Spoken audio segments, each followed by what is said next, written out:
పూర్తి వివరాలకు చదవండి రేపటి అక్షర శిల్పం దినపత్రికలో. ఆ ఎమ్మెల్యేలతో పార్టీకి తీవ్ర నష్టం. టీడీపీలో దాదాపు 3వ వంతు ఎమ్మెల్యేలు. అధికారంలో వచ్చిన ఏడాదిన్నరలోనే భారీ సంఖ్యలో ఎమ్మెల్యేలు పార్టీ లైన్ దాటేశారట. పార్టీ ప్రభుత్వంపై ప్రభావం తీవ్రంగానే. అధికారంలో ఉంటే అలా మారుతారా? పార్టీలో అసంతృప్తి ఉండడం, కొందరు బాగా పనిచేయడం, ఇంకొందరు అంటిముట్టనట్లు ఉండడం సహజం.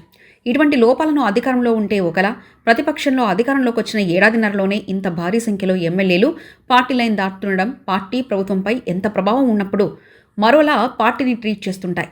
ప్రతిపక్షంలో పోలిస్తే అధికార పార్టీలో ఇలాంటి సమస్యలు పెద్దగా కనిపించవు. ఒకవేళ కొద్దో గొప్ప ఉన్నా అవి పెద్దగా బయటపడవు. కానీ ప్రస్తుతం రాష్ట్ర ప్రభుత్వానికి సారథ్యం వహిస్తున్న ఎన్డీఏ కూటమి ప్రధాన భాగస్వామి అయిన టీడీపీలో దాదాపు 3వ వంతు ఎమ్మెల్యేల పార్టీని పట్టించుకోవడం లేదని సాక్షాత్తు ఆ పార్టీ అధినేత సీఎం చంద్రబాబు వ్యాఖ్యలు, హెచ్చరికలను చూస్తే అర్థమవుతుంది.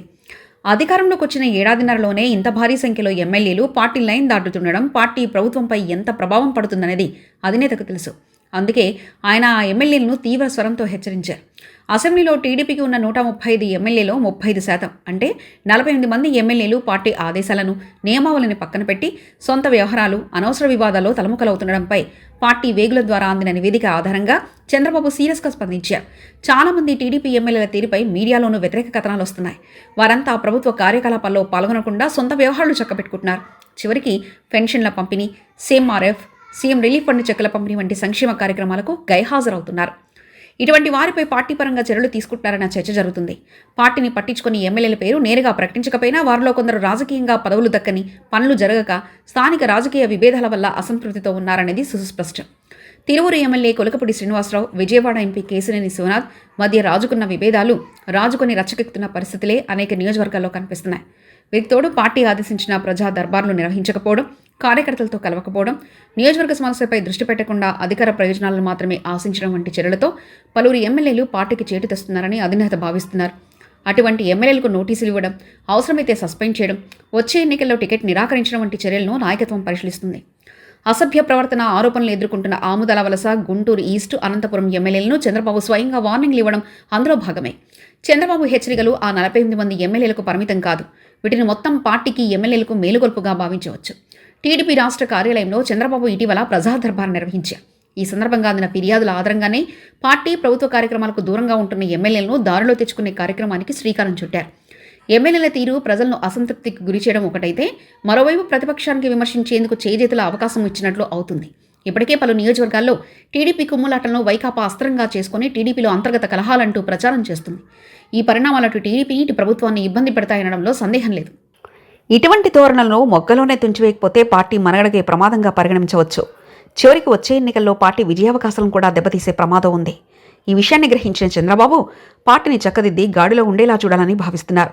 అందుకే ఎమ్మెల్యేలపైన కొరడా జులిపించేందుకు వెనకాడడం లేదు. ఈ క్రమంలోనే విజయవాడలోని కేశినేని చిన్ని, కొలికపూడి శ్రీనివాసరావుల మధ్య చోటు చేసుకున్న టికెట్ కోసం డబ్బు ఆరోపణలు, వైఎస్ఆర్సీపీ లింకులు వంటి అంశాలపై ఇద్దరికి నోటీసులు పంపి విచారణ జరపాలని క్రమశిక్షణా కమిటీని ఆదేశించారు. అలాగే చిత్తూరులో పార్టీ టికెట్ కోసం ఒక నాయకుడికి 7 కోట్లు సమర్పించి అన్యాయమైపోయానని ఓ మహిళా నేత చేసిన ఆరోపణలు పార్టీకి ఎంతో కొత్త నష్టం చేసే ప్రమాదం ఉంది. పలువురు ఎమ్మెల్యేలు మద్యం కాంట్రాక్టర్ల వంటి దందాలు మునిగి తేలుతుండడాన్ని వైకాపా నేతలు ప్రచారాస్త్రంగా మలుచుకున్నారు. వీటినన్నింటినీ దృష్టిలో ఉంచుకొని గట్టి చర్యలు తీసుకుని పార్టీని ఏకతాటిపైకి తీసుకురావాలని టీడీపీ అధిష్టానం భావిస్తుంది. టీడీపీ అంతర్గత రాజకీయాలు, ఎమ్మెల్యేల తీరు మళ్లీ 2019 ముందు నాటి పార్టీ పరిస్థితులను జ్ఞాపికి తెస్తున్నాయంటున్నారు. చంద్రబాబు ఈ పరిస్థితులను అరికట్టి లోకేష్కు బాటలు వేస్తే టీడీపీ మరింత బలపడుతుందని భావిస్తున్నారు. లేకపోతే అధికార అమర్యాద పార్టీని మళ్లీ కుప్పకూల్చవచ్చని పార్టీ కార్యకర్తలు కూడా భావిస్తున్నారు. మరోవైపు చంద్రబాబు హెచ్చరికలను పలువురు నాయకులు తేలిగ్గా పరిగణిస్తున్నట్లు కనిపిస్తుంది. ఇటువంటి హెచ్చరికలు చేయడం, డెడ్లైన్లు పెట్టడం ఆయన కొత్త కాదంటూ పరిస్థితులు చేతులు దాటుతుందనిపిస్తున్నప్పుడు సీరియస్ కావడం, తర్వాత మళ్లీ పట్టించుకోకపోవడం మామూలేనని తీసి పారేస్తుండడాన్ని కూడా పార్టీ గమనించాల్సిన అవసరం ఉంది.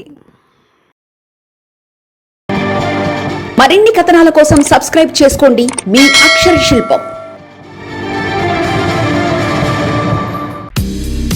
పూర్తి వివరాలకు చదవండి రేపటి అక్షర శిల్పం దినపత్రికలో.